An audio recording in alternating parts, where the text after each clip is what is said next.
আসসালামু আলাইকুম। আজকের পর্বে করে দেখাবো খাসির মাংসের তিহেরি। আর এই তিহেরিটা একদম রেস্টুরেন্টের মতো হবে, সেম রেসিপিতে ফলো করে আপনারা বানালে আশা করি রেসিপিটা আপনাদের কাছে ভালো লাগবে। খুব সহজভাবেই করে দেখাবো। তিহারিটা রান্না করার জন্য এখানে কড়াইতে দিয়ে দিব তেল। তেলের পরিমাণটা একটু কম দিব, এখানে হাফ কাপের মতো তেল দিয়ে দিলাম।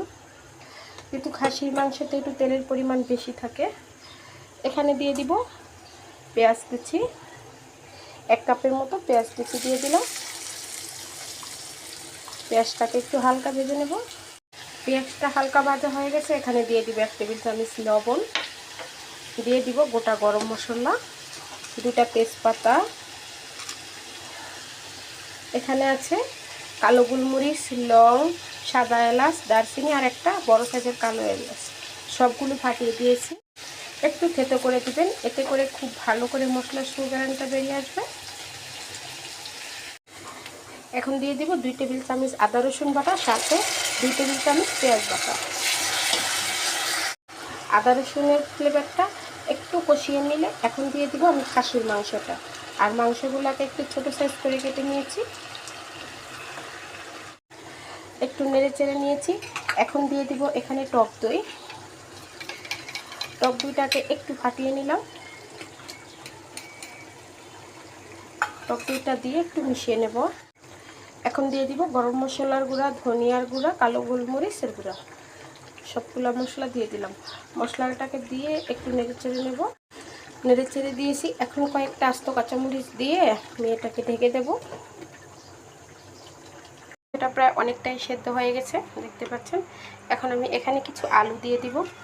আর এখানে তিহারিতে আলুটা খেতে বাচ্চারা খুব বেশি পছন্দ করে, তাই আলুটা দিয়ে দিলাম। মাংসটা রান্না হয়ে গেছে, এখন দিয়ে দিব 1 মুঠো পেঁয়াজের বেরেস্তা। বেরেস্তাটা দিয়ে নেড়ে চেড়ে চুলাটা বন্ধ করে দেব। রান্না করব আমি 1.5 লিটার পানি দিয়েছি। পানিটাকে একটু গরম হওয়ার জন্য দিয়ে দিলাম 1.5 টেবিল চামচ লবণ, 1 মুঠো পেঁয়াজের বেরেস্তা দিয়ে দিলাম। এভাবে করে দিলে আর পেঁয়াজটা ভেজে দিতে হয় না। এখন দিয়ে দিব 2 টেবিল চামচ গুঁড়া দুধ,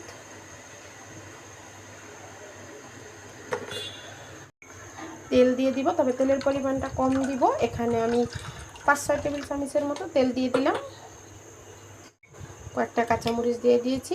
আর কোনো অতিরিক্ত গরম মশলা এখানে আমি দিইনি, তবে পানিটা বলক আসা পর্যন্ত অপেক্ষা করব। আর এখানে আমি চিনি গুঁড়া চাল দিয়ে রান্না করব। 1 কেজি চিনি গুঁড়া চাল আমি আগে থেকে আধা ঘন্টা আগে ভিজিয়ে রেখেছিলাম। পানিতে বলক এসে গেছে, এখন আগে থেকে ভিজিয়ে রাখা চালটা দিয়ে দেব। সম্পূর্ণ চালটা দিয়ে দিছি, এই যে দেখুন। এখন চুলাটা মিডিয়াম থেকে হাই হিটে রেখে একদম পানিটা শুকিয়ে নেব।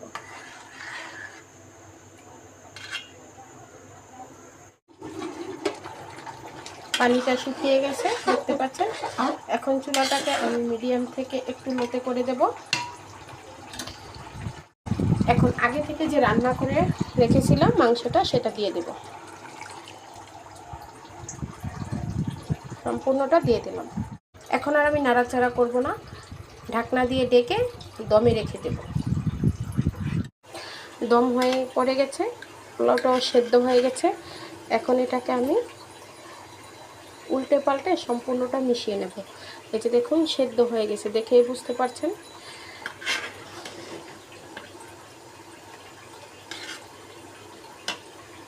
রান্নাটা কমপ্লিট হয়ে গেছে। আর এই যে দেখুন কত সুন্দর করে চালটা ফুটে গেছে। এখন আমি চুলা থেকে নামিয়ে পরিবেশন করে দেখাবো। এই যে রান্নাটা কমপ্লিট হয়ে গেছে আর আমি পরিবেশন করে নিয়েছি। দেখুন কতটা লোভনীয় হয়েছে, একদম রেস্টুরেন্টের মতো। এভাবে একবার ট্রাই করে দেখতে পারেন। আজকে এই পর্যন্তই। সবাই ভালো থাকবেন, সুস্থ থাকবেন। আল্লাহ হাফেজ।